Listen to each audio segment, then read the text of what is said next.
Welcome, everybody, to episode 19 of Tech Safe, brought to you by WCCA TV here in Worcester, Massachusetts.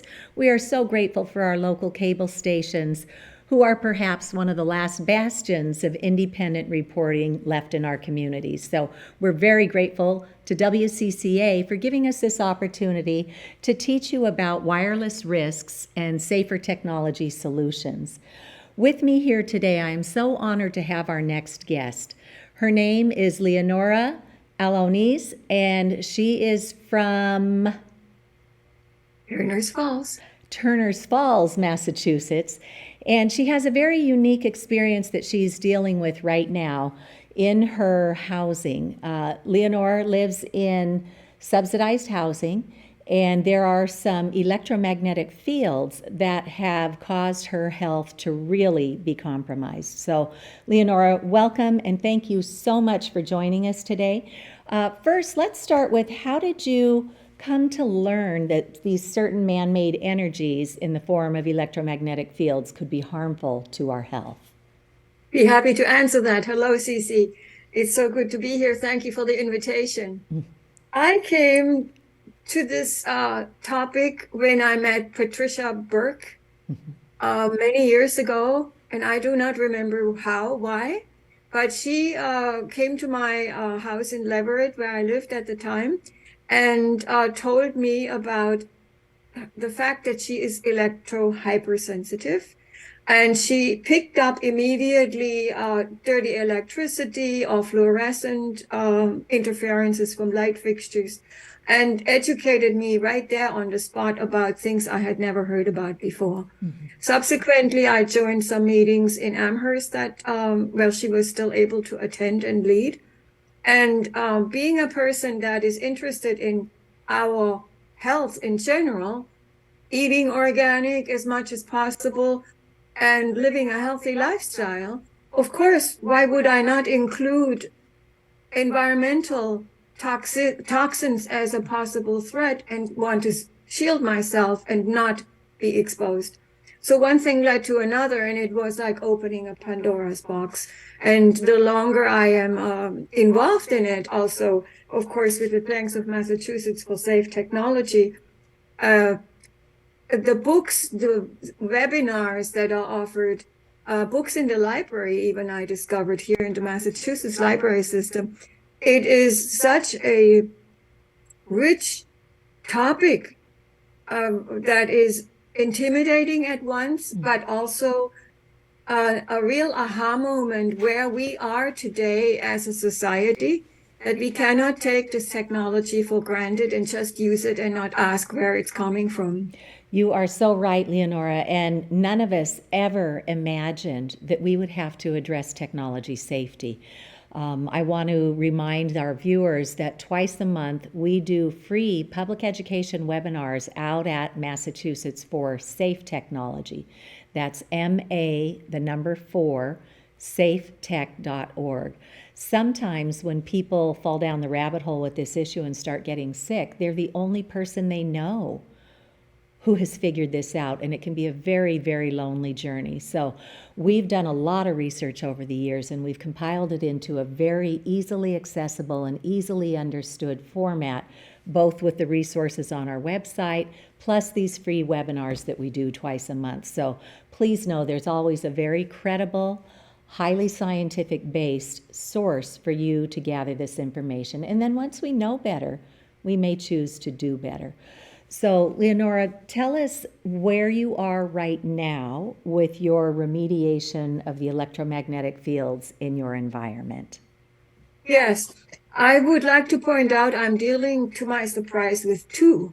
There are two distinct EMFs, and we usually associate it today with the electromagnetic fields that are emitted from man-made frequencies that are, of course, invisible, caused by high tech from the Telecommunication Corporation, Wi-Fi, radio frequencies, microwaves, and 5G and the other Gs that are coming down the pipe towards us.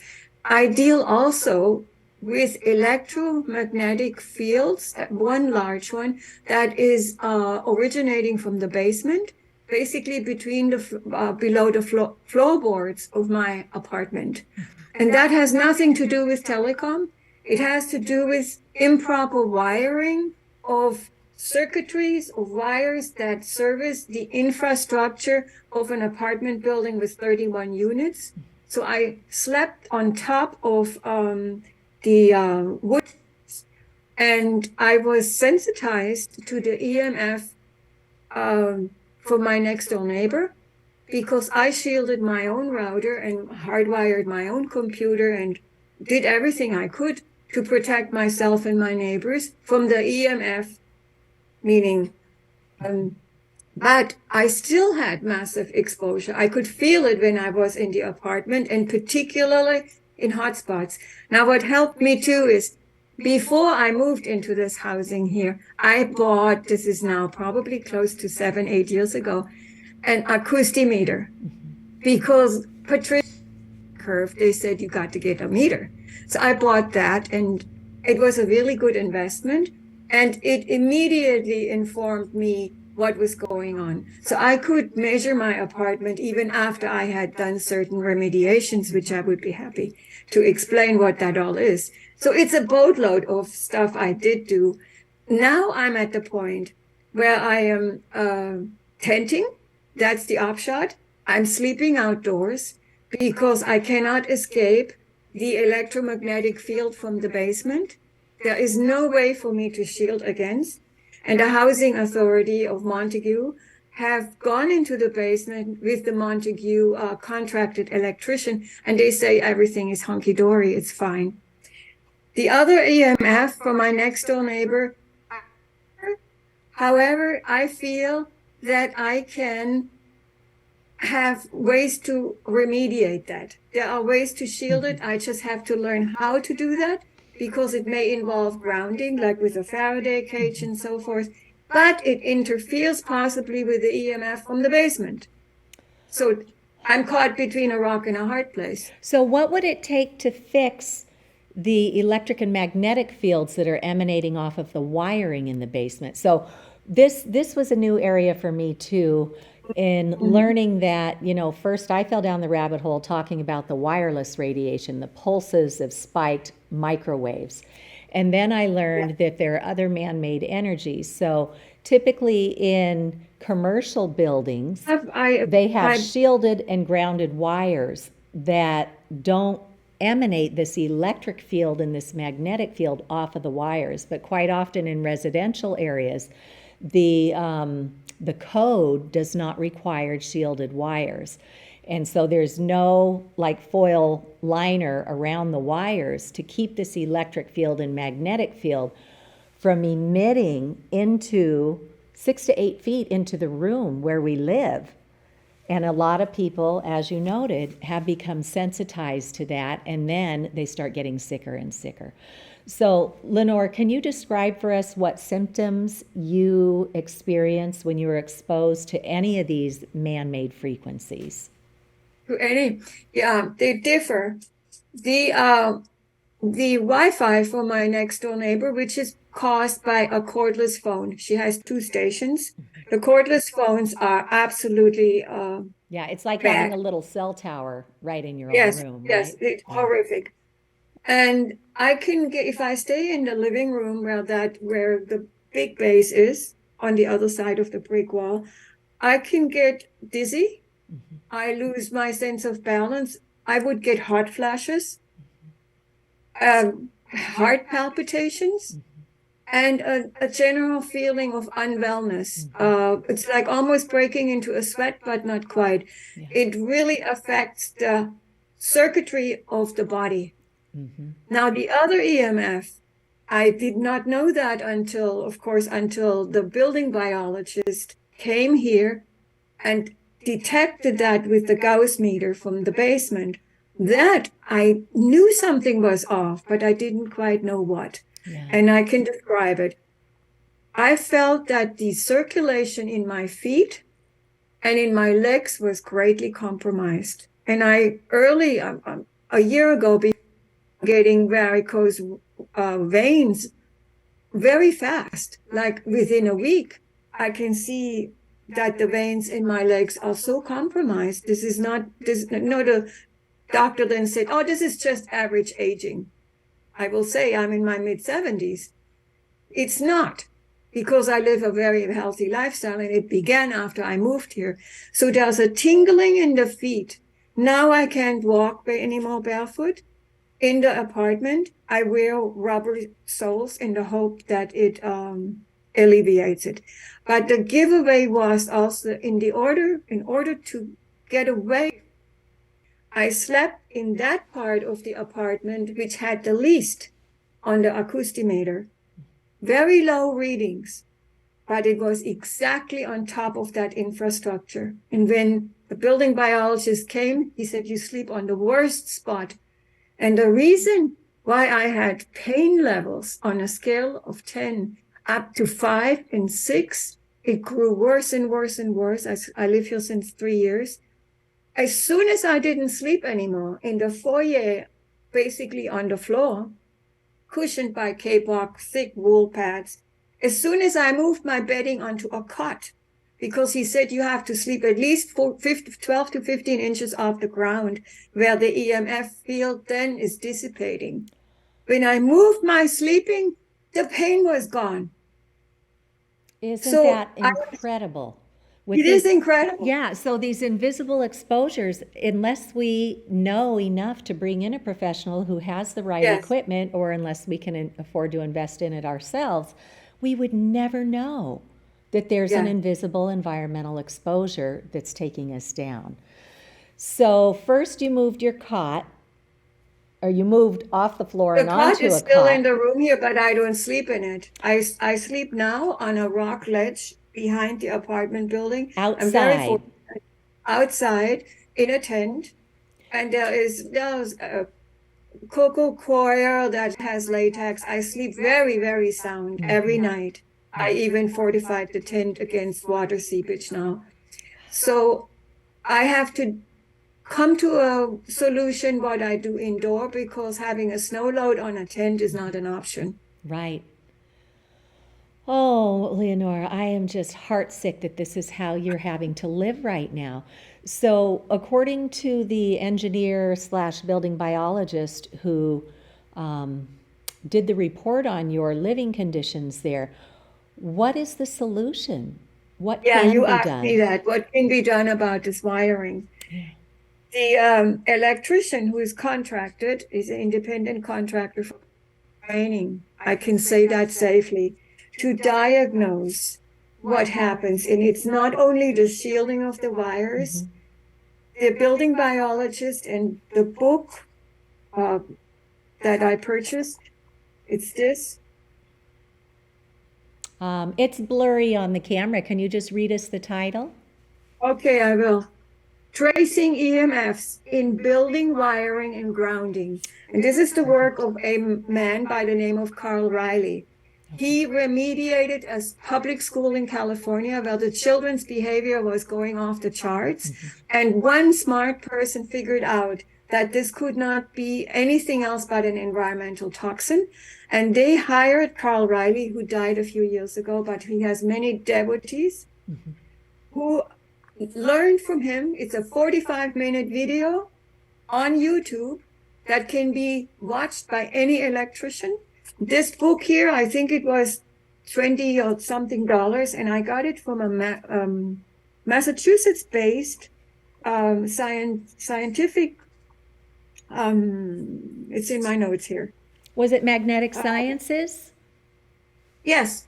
Yes. That's right. So they sold it to me. Yeah, so Magnetic Sciences is wonderful. They actually have all sorts of meters that you can just borrow for a few dollars a day. So if you go out to Magnetic Sciences, you may find some terrific resources there. So I gave all of this packages to the electrician and to other people, and to the housing authority. They did not even acknowledge reading it. They went on their own in the basement and said it's fine. But I think it needs to be pushed. The fact that so many buildings possibly in Massachusetts may have that wiring issue, and it's not even lazy or bad wiring. It can happen when a new fixture or something is changed and the current, which I'm learning now, doesn't flow anymore in a connected way or is not properly grounded towards our ground, because in the United States, everything's grounded. In keeping the circuitry fluid, that the amps can do their job.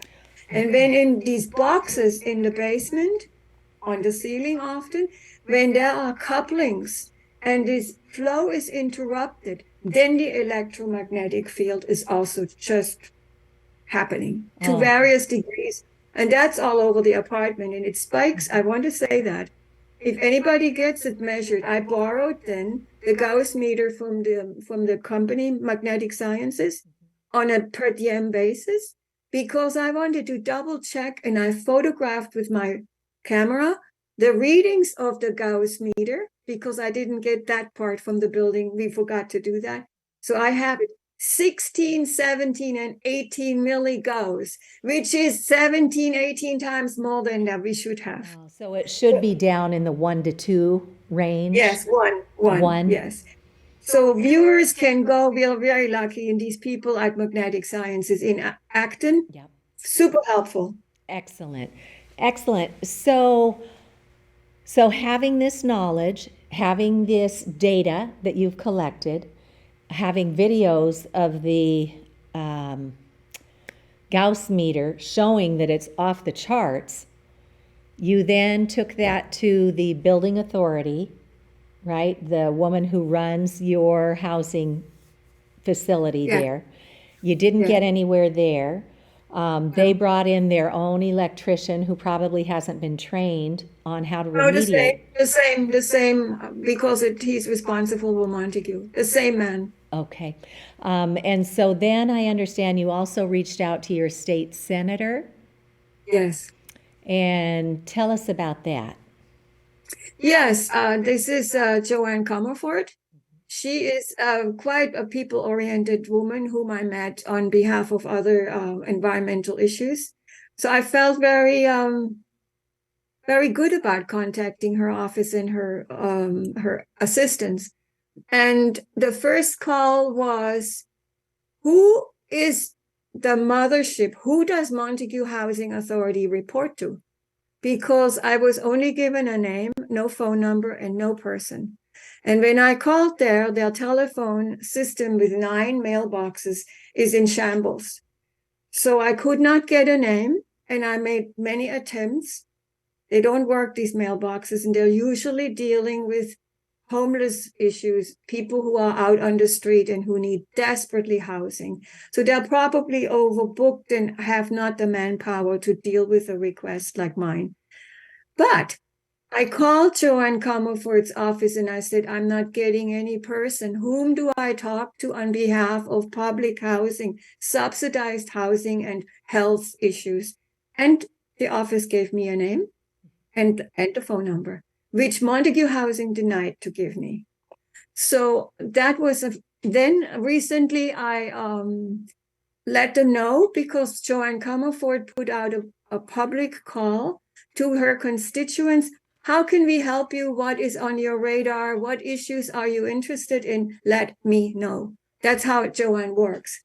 And I responded and did get a reply from her assistant. We took note, and this is about the health issue, about electromagnetic fields in general, about the Bill 2158, about electrohypersensitivity. And so I am dropping seeds there, and I will probably pursue this.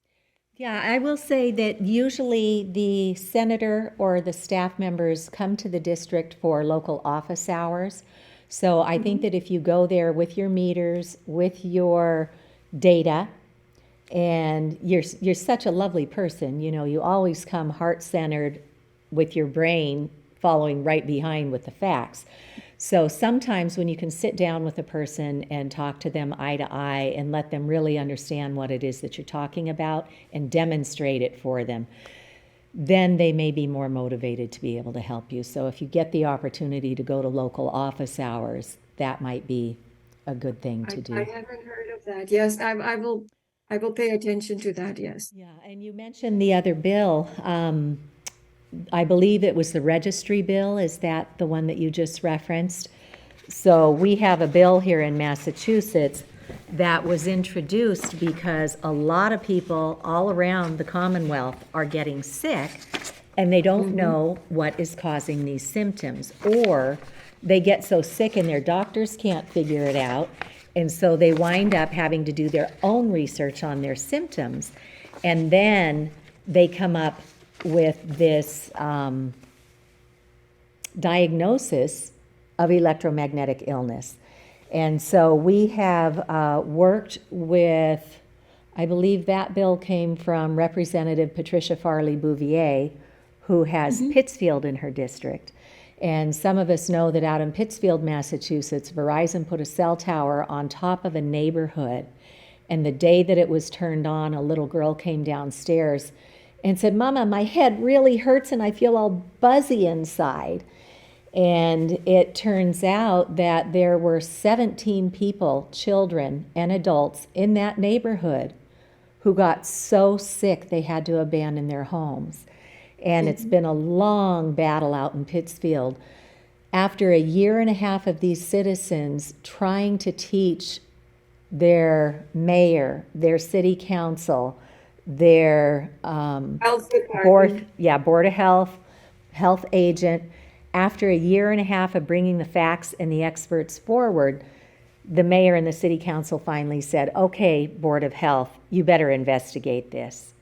And so the Board of Health did. They talked to world-leading doctors on this. They talked to world-leading scientists and engineers who actually understand the biological effects, and that our FCC, or Federal Communications Commission's guidelines, do not protect us.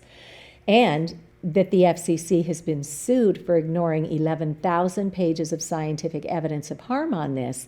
It's now been 2 years since the DC Circuit Court of Appeals ordered the FCC to bring the science and the public policy in line. It's been 2 years and the FCC has done nothing. And now they're starting to talk about putting Wi-Fi access points on school buses. That's one of the latest pushes from the FCC. This is not going to close the digital divide. This is going to cause microwave sickness to our children. So we can't keep looking for higher authorities to fix this for us, because as New Hampshire discovered, the first legislature in the country to investigate, spent a year investigating electromagnetic fields from wireless radiation and elsewhere. And they came out with this amazing commission report documenting the conflicts of interest with the wireless industry, with the Food and Drug Administration, with the Federal Communications Commission. These are agencies that are either run directly by people from the industry or heavily influenced through their lobbying efforts. So it's eye-opening when we open this conversation with our legislators, with our local municipal authorities. And Leonora, I was honored when you reached out to me and I started engaging with the woman in your housing authority. Yes, you did. To see if I can just educate. I can't fix it for you, but I can certainly be another voice to bring the facts. So we invite people to connect with us through Massachusetts for Safe Technology.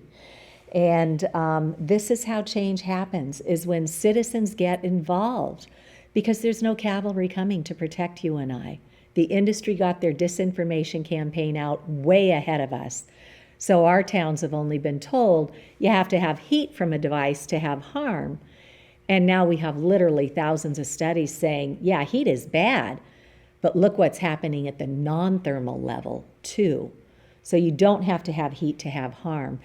And I also wanted to share that one of the major gaps we had when I first started figuring this out back in 2013 is that we had no way to train our healthcare practitioners or to train our housing authorities or our first responders what these man-made frequencies are doing to us. So now we have had 2 major international medical conferences. The last one just wrapped up. There were 24.5 continuing medical education credits. The opportunity to earn those expired in July, but just this month, the executive director of that medical conference, Elizabeth Kelly, has now released all 61 videos from that conference for free. So now anybody who does their moral obligation to protect our communities can go get trained by world-leading scientists, doctors, building biologists, and activists. I was honored to participate in that medical conference to teach people about state and local efforts that we've been helping with here in Massachusetts, up in Rhode Island, or down in Rhode Island, up in New Hampshire, and elsewhere. So it's there. We have it teed up at the EMF Medical Conference.com. So you can go out there and it might be EMFMC2021.com, but if you just do EMF Medical Conference 2021, you will find it. And so there's no excuse for anybody to continue to treat people like Leonora the way that she's been treated. We have a very sharp, very healthy senior citizen sleeping in a tent outside of her public housing because nobody is stepping up to do the right thing. And it's not rocket science to fix. It wouldn't even be that expensive to just get in there and fix the broken electricity under the floor in her apartment. So it is cheap. It is. I want to second this. I took the course just in the nick of time and got the continuing education units, because I thought it would be a feather in my cap that I can prove it. And I passed this on to my own doctor and to the housing authority. It did not impress them, but I had no expectations. What I learned through these videos and in these presentations, everyone, there was homework to do, of course, in order to get the certificate. It opened my eyes more and more and more. And it opened my eyes to this other less. The animals that suffer from the electromagnetic currents in the ground, that was the shocker to me. Right. And in advance of this, in the pastures get infected feet. That corroborates corroborates? Yeah. It validates my own finding about my own legs and my feet. Who I have to walk on this floor. Right. So Dr. Magda Havas, who was the co-chair of that medical conference, she did 4 hours of basic training on EMFs, and she talked about it all, the electric fields, the magnetic fields, the EMF from our radio frequencies, and all that training is now available for free. So anybody can go out to the EMF Medical Conference, look at the program schedule, and then you go into Vimeo and you just pick whichever videos you want to watch in whatever order you find most helpful. So, Leonora, I am just so grateful that you joined us today, because my fear is that you are not alone. And we know far too many people who have gotten sick from this, and it's high time that our public servants get the training that they need and know that this is real. This is not tinfoil hat conspiracy theory. Go listen to the scientists, listen to the doctors. And I thank everybody for joining us today on this episode of Tech Safe in Worcester, Massachusetts. We're at the end of our 28 minutes, and we will have this video available at WCCA TV in Worcester. Thank you, Leonora, and thank you to our audience for joining us once again. Take care. Thank you.